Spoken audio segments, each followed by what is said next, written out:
de um livro, no qual depois eu passaria a palavra à doutora Paula Fernandes, que irá falar sobre ele.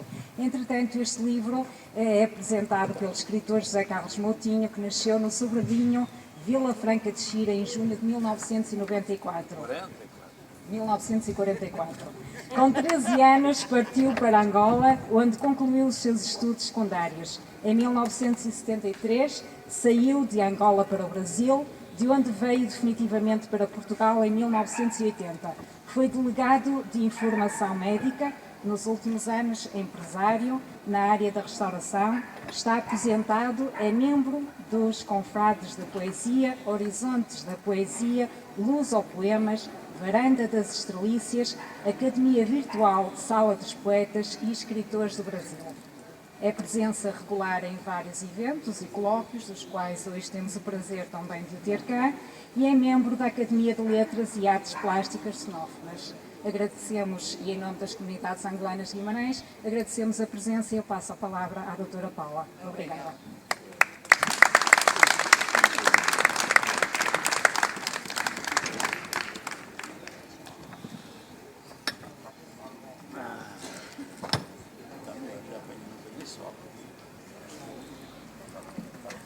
Boa tarde a todos que estão aqui presentes. Fazer a apresentação de um livro não é uma tarefa fácil, podendo com facilidade prejudicar não só a interpretação do seu conteúdo, como também correr o risco de criar falsas imagens a quem o lê. Neste sentido, não vou falar exaustivamente da história que o autor nos apresenta, apenas levantar um pouco o véu do seu conteúdo. A Aldeia do Paraíso dá continuidade ao que já conhecemos da escrita de José Carlos Moutinho. É mais um passo no seu crescimento como autor. Neste novo livro, o autor tem como base os valores, a experiência de vida, dúvidas e certezas, medos e ânsias, saudade e nostalgia. Quem acompanha o seu percurso reconhece os traços que caracterizam tanto a obra como o autor. Numa linguagem simples e acessível, encontramos a sua gênese como se cada capítulo fosse uma peça de um puzzle e o livro uma imagem que nos oferece de si próprio. Como ele mesmo diz, sou o sopro que a vida me concedeu e o respirar que o tempo me permitir. E o tempo já permitiu ao autor José Carlos Moutinho a edição de 6 livros de poesia, um livro autobiográfico, um livro de narrativa romanceada, um livro de contos e inúmeras participações em coletâneas antologias.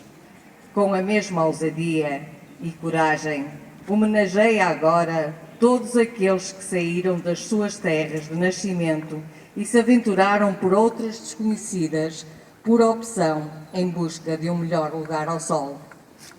Ainda que seja ficção no que respeita às pessoas, o autor pretende, nos seus 24 capítulos, mostrar, com esta simples história, nos anos 70, mais precisamente 1973-74, a vida de tanta gente que se embrenhava pelos matos daquele território imenso e riquíssimo.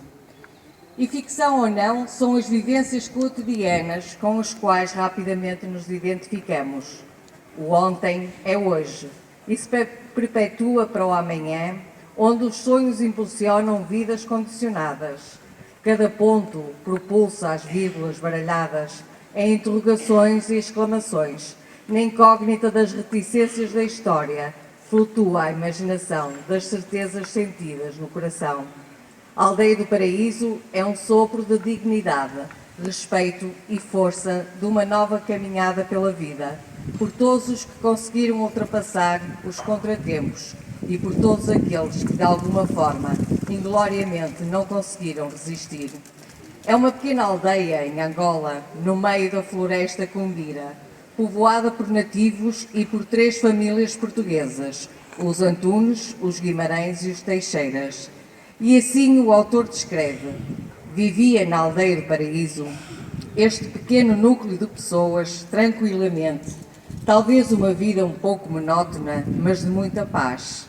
A cidade, mais perto, era Gabela, situada no município de Amboim, província de Kwanza Sul, a nordeste da sede capital Novo Redondo, Sumbé, e a uma altitude de 1054 metros do nível do mar, não esquecendo as maravilhosas praias das cidades citadas Novo Redondo e Porto Amboim, onde o rio Queve, ou Cuvo, depois de percorrer 500 km, desagua serenamente. É realmente uma região magnífica, riquíssima na sua flora, fauna e belezas naturais. Aliás, todos estes predicados poderão ser aplicados a todo o território de Angola. O autor enriquece a sua obra com informações etnográficas, geográficas e históricas, para que o leitor tenha uma percepção o mais real possível do contexto onde a história se desenrola. Quem viveu por terras da África via as sanzalas como algo místico. Não havia talvez a sensibilidade para sentirem a miséria daquela gente, provavelmente acreditando serem em aquelas condições opções tribais típicas da África. Verdade seja dita que existem muitas sanzalas bem longe das ditas civilizações, que são construídas de igual método. Talvez por isso o povo tente manter em qualquer lugar em que vivia a tradição e desejem continuar a viver como sempre viveram. A vivência em terras africanas tem que ser entendida de um modo totalmente diferente de outro continente, especialmente o europeu. A história está aí para contar tudo o que houve do bom e menos bom. Quem viveu em África como se fosse a sua própria pátria tem inexoravelmente uma enorme paixão por terras africanas, como é o nosso caso, que embora não sendo angolanos, temos Angola no coração. A política e a ambição, porém, é que deturpam a boa convivência entre os povos, que poderia ser sempre harmoniosa, sem nenhuma exploração de uns por outros. Mas inventaram a ganância e o poder, estragaram as relações de quem somente quer viver, ser feliz e em paz. Havia uma harmonia tal que mais parecia uma aldeia onde todos se cumprimentavam como se conhecessem. Não havia televisão, ouvia-se rádio, liam-se jornais, aliás, liam-se livros e muito, substituindo o tempo que se perdia o olhar no monitor de um televisor. Vivia-se francamente um ambiente salutar, sem as confusões habituais das grandes cidades, e referíamos obviamente a crimes violentos, distúrbios sociais, por exemplo. Citações do autor na sua obra, onde a descrição, sentimento e união acompanham-no há muito tempo. É uma terra que deixou no autor saudade, nostalgia, marcas de alegria e felicidade, e como ele mesmo nos diz, pelos imensos mistérios e encantos de um clima fantástico, de um pôr do sol inigualável, de praias paradisíacas, de areias dóceis e brancas e de águas cálidas, de perfumes emanados de acácias e outras flores que só em Angola existiam, das cores mirabolantes e inimagináveis do solo e das árvores, dos sabores únicos dos seus frutos, dos místicos embondeiros de braços esquálidos de rara rama, como braços empressos aos céus e ornamentados pelas múcuas, frutos que lembram candeeiros pendurados. Tanto exotismo existe naquelas terras, tanta abundância, tanto chão avermelhado que se perde na distância da imaginação e penetra delicadamente no horizonte dos sonhos. Não consigo deixar de fazer uma ponte entre a poesia e a prosa do autor, pois José Carlos Moutinhos não se cansa de escrever e sentir a sua eterna saudade. E o autor transmite-nos nestes poemas o seu sentimento. Suspiro, absorto em pensamentos, trazidos pelas minhas lembranças, acariciados por pétalas de rosa porcelana, perfumadas de saudade daquela terra longínqua, tão perto do meu coração. Um dia fostes minha, terra de quentes cores.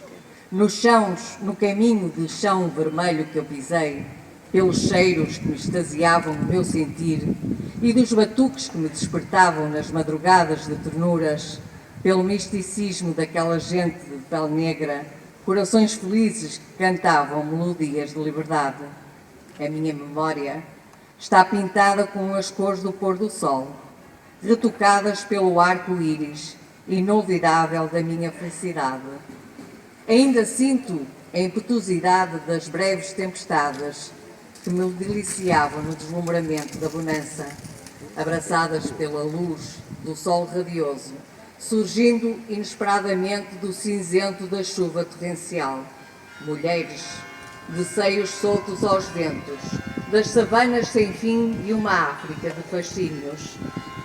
Ah, Angola, minha terra de adoção, quero-te como jamais havia pensado. Tu, Luanda, cidade da minha juventude, deixaste-me enfeitiçado. Conheceste os meus segredos, guarda-os com carinho. Nas raízes das tuas belas acácias, conserva-os delicadamente nos perfumes das suas flores. Até sempre, Luanda querida, confidente dos meus segredos de amores. Estarás eternamente em mim, Angola das minhas paixões. É um poema que está no livro do autor, que tem por título Calemas. Espero sinceramente que as minhas palavras nesta apresentação, mais que esclarecedoras do conteúdo da Aldeia do Paraíso, sejam o impulso, o fio condutor para a curiosidade dos leitores e que cada um encontre neste livro os elos que vos une ao autor.